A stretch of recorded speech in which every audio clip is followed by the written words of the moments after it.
हम सबने बाइबल की कहानियां तो सुनी ही हैं, है ना? नूह के जहाज से लेकर डेविड और गॉलियत तक। लेकिन क्या कभी सोचा है कि इन जानी पहचानी कहानियों और प्रतीकों के पीछे कुछ गहरे, आपस में जुड़े हुए मतलब भी हो सकते हैं? आज हम उसी छिपे हुए साहित्यिक डिजाइन को समझने की कोशिश करेंगे जो पूरी बाइबल में एक धागे की तरह बुना हुआ है। तो चलिए एक पल के लिए सोचते हैं, क्या हम सच में बाइबल को उतना जानते हैं जितना हम समझते हैं? हो सकता है कि उन कहानियों में कहीं ज्यादा गहराई हो जिन्हें हम बचपन से सुनते आए हैं, एक ऐसा कनेक्शन जो उन सभी को एक साथ जोड़ता है। जरा सोचिए, मूसा का लाल सागर को 2 हिस्सों में बांटना, एक ताकतवर साम्राज्य को चुनौती देना, या फिर वो नौजवान डेविड जिसके पास सिर्फ एक गुलेल है और सामने है विशाल गोलियत और कांटों के ताज की वो तस्वीर।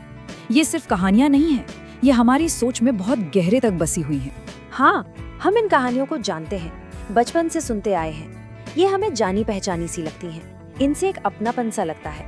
लेकिन यहाँ एक ऐसा सवाल है जो सब कुछ बदल सकता है।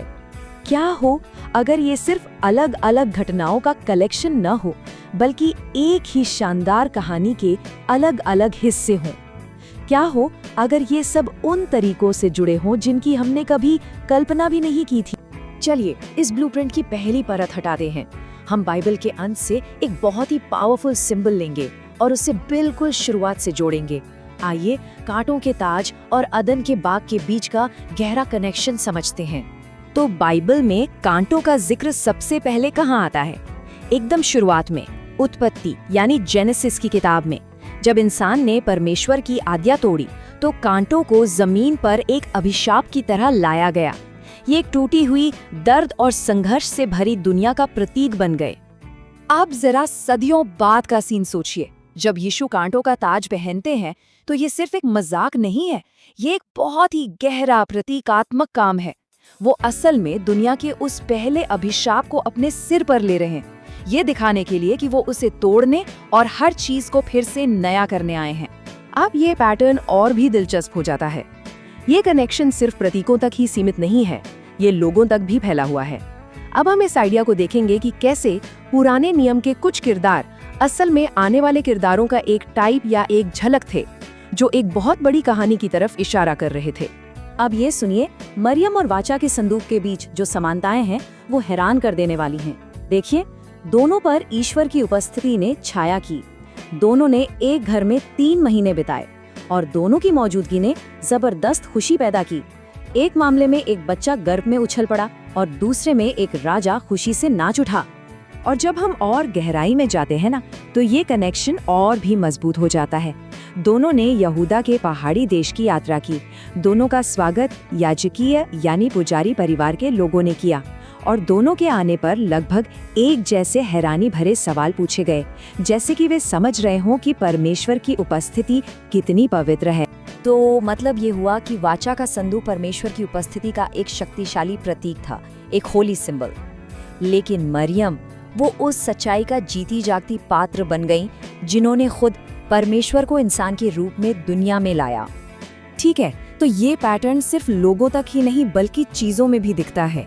अब हम उन तोहफों और चीजों को देखेंगे जो शायद आम लगें, लेकिन उनके अंदर एक छिपा हुआ भविष्य बताने वाला मतलब है जो आने वाली घटनाओं की ओर इशारा करता है। उन 3 मशहूर गिफ्ट्स को याद कीजिए जो यीशु के जन्म पर दिए गए थे। सोना, लोबान और गंधरस। ये सिर्फ महंगे तोहफे नहीं थे, ये तो भविष्यवाणियां थीं। सोना उनके राजा होने का ऐलान था। लोबान जो मंदिर में इस्तेमाल होता था, उनके महायाजक होने का प्रतीक था। और गंधरस जो शवों पर लगाया जाता था, एक गहरी सच्चाई की तरफ इशारा कर रहा था कि वो मरने के लिए पैदा हुए थे। और गंधरस की बात निकली है तो एक हैरान कर देने वाला फैक्ट सुनिए। निकोदेमस ने यीशु के दफन के लिए जो लगभग 75 पाउंड गंधरस और घृतकुमारी इस्तेमाल किया था, उसकी आज की कीमत लगभग 11.5 करोड़ रुपए होगी। ये यशाया की उस भविष्यवाणी को पूरा करता है कि मसीहा अपनी मृत्यु में धनवानों के साथ होगा। चलिए अब लोगों और चीजों से आगे बढ़कर बड़ी बड़ी घटनाओं पर नजर डालते हैं। हम देखेंगे कि कैसे पुराने नियम की बड़ी घटनाएं नए नियम में एक नए अंदाज में दोहराई जाती हैं, जो एक बड़े दिव्य प्लान का खुलासा करती हैं। बाबेल की मीनार और पिंतेकुस्त का दिन। ये दोनों घटनाएं एक दूसरे की परछाई जैसी हैं, लेकिन बिल्कुल उल्टी। बाबेल में इंसान ने अपना नाम बनाने के लिए परमेश्वर की मर्जी के खिलाफ काम किया, और नतीजा क्या हुआ? भाषाएं उलझ गईं और लोग बिखर गए। वहीं पिंतेकुस्त में शिष्य परमेश्वर की आज्ञा में इकट्ठा हुए, और नतीजा? भाषाएं समझी जाने लगी और संदेश पूरी दुनिया में फैल गया। ये एक सटीक, उद्देश्यपूर्ण रिवर्सल है। और फिर आती है जंगल की वो दो बड़ी परीक्षाएं। इज़राइल, जिसे परमेश्वर का पहला बेटा कहा गया, उसे 40 साल तक परखा गया और वो बार बार फेल हुए। सदियों बाद यीशु, परमेश्वर के दिव्य पुत्र को 40 दिनों के लिए जंगल ले जाया जाता है, और वो ठीक उन्हीं परीक्षाओं में पास होते हैं जिनमें इज़राइल फेल हुआ था।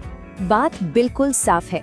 जहां इज़राइल एक राष्ट्र के रूप में असफल रहा, वहीं यीशु ने अकेले ही उस भूमिका को पूरा किया और सफल हुए, जिससे उन्होंने एक नया रास्ता बनाया। तो ये सारे कनेक्शंस, चाहे वो प्रतीकों में हो, लोगों में हो या घटनाओं में, ये सब एक ही बड़ी सच्चाई की तरफ इशारा करते हैं कि बाइबल सिर्फ अलग अलग कहानियों का कलेक्शन नहीं है, बल्कि ये एक सिंगल यूनिफाइड कहानी है जो शुरुआत से अंत तक बहुत ही सावधानी से बुनी गई है। इस पूरी कहानी को समझने के लिए हमें नीति वचन की किताब में एक बहुत ही जरूरी सुराग मिलता है। वहाँ बुद्धि को एक व्यक्ति की तरह दिखाया गया है जो कहती है कि वो मार्ग की शुरुआत में परमेश्वर के साथ थी। और यहीं पर भाषा के अंदर ही सबसे बड़ा कनेक्शन छिपा है। बाइबल का पहला हिब्रू शब्द है बेरेशीत, जिसका मतलब है शुरुआत में। लेकिन इस शब्द के अंदर एक और शब्द है रेशित, और ये वही टाइटल है जो नीति वचन में बुद्धि को दिया गया है, जिसे ईसाई धर्मशास्त्र में यीशु के रूप में समझा जाता है। इसका मतलब ये हो सकता है कि बाइबल की पहली लाइन को ऐसे भी पढ़ा जा सकता है, मसीह में परमेश्वर ने आकाश और पृथ्वी को बनाया। ये तो पूरी कहानी को ही एक नया मोड़ दे देता है। ये बताता है कि यीशु, यानी वो शुरुआत, शुरू से ही वहाँ थे, वो ब्लूप्रिंट जिसके हिसाब से सब कुछ बनाया गया। और ये हमें एक बहुत बड़े सवाल पर लाकर छोड़ देता है। अगर बाइबल की पहली लाइन में ही पूरी कहानी का ब्लूप्रिंट छिपा है, तो सोचिए कि इसके पन्नों में और कितने ऐसे छिपे हुए कनेक्शंस होंगे जो खोजे जाने का इंतजार कर रहे हैं।